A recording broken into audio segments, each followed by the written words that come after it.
portable emergency radio up on the right hand side from myself. We've got some fire extinguishers halfway along our cabin on each side here, and then up on the roof there's some light box as well.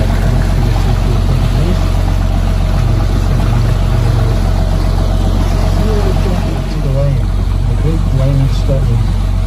And a glen, by the way, well, a glen's a Scottish word, and all that means is a steep sandy valley.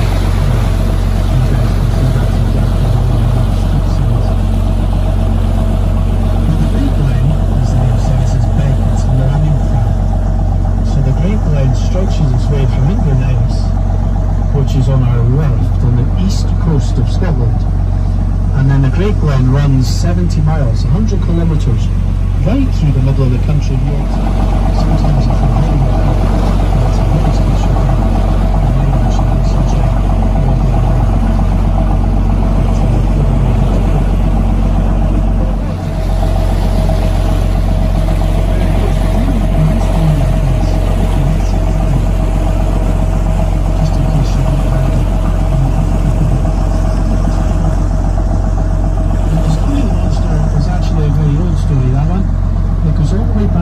to the 6th century.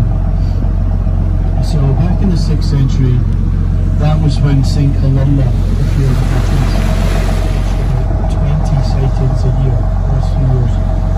This year, however, I think we're still stuck on number 4. Just 4 sightings this year. The last one was a good one though, and the last one was actually right here, in this very bit of Loch. A couple of weeks ago there was a lady up on the hillside on the left looking down on a really calm day, and she saw this object moving its way through the water.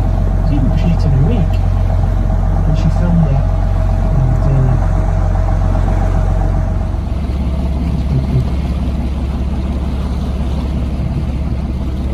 now here we are. This is a rather big organised pile of rocks we have behind us. This is the back of our castle we're looking at.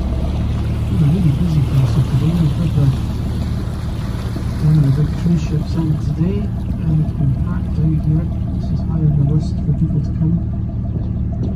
Emerald Princess, was it maybe? Emerald cruise ship today?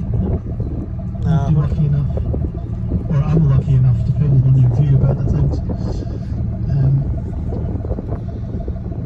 But yeah, this is Urquhart Castle, named after the Hoover Embassy.